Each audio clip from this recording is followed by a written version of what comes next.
Jhargram central bus stand আর এই বাস স্ট্যান্ডে আবর্জনার স্তূপ, যাত্রী প্রতীক্ষালয়ের অবস্থাও বেহাল। অভিযোগের জেরে দিন দিনই কমছে যাত্রী এবং কমছে বাসের সংখ্যা।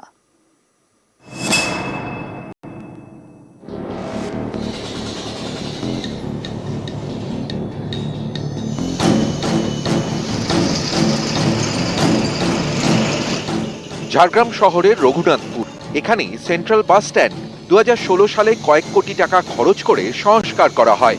কয়েক বছর যেতে না যেতেই বেহাল। বাস যাওয়ার রাস্তায় খানাখন্দ,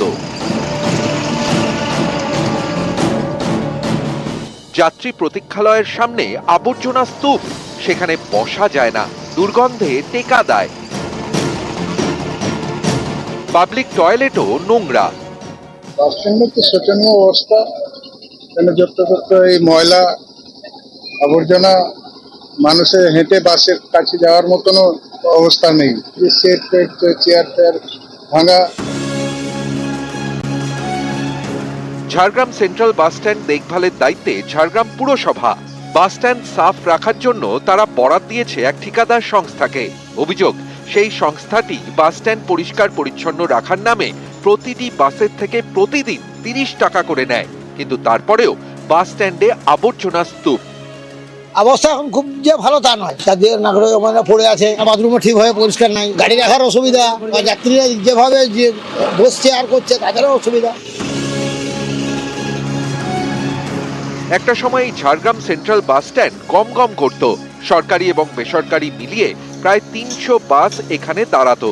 তারপর যাত্রী নিয়ে পুরুলিয়া, বাঁকুড়া, পশ্চিম মেদিনীপুরের উদ্দেশ্যে রওনা। এখন সেই বাসের সংখ্যা কমতে কমতে প্রায় 60-এ এসে ঠেকেছে। অভিযোগ, নোংরা আবর্জনার কারণে অনেক যাত্রী এই বাস স্ট্যান্ড এড়িয়ে চলেন। তারা বাস ধরেন রাস্তা থেকে।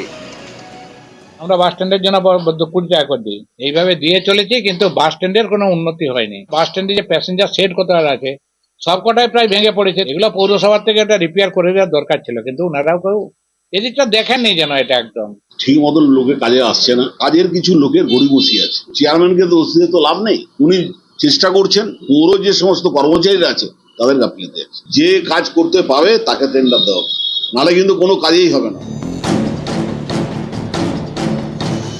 ঝাড়গ্রাম থেকে রাজু সিং, নিউজ 18 বাংলা।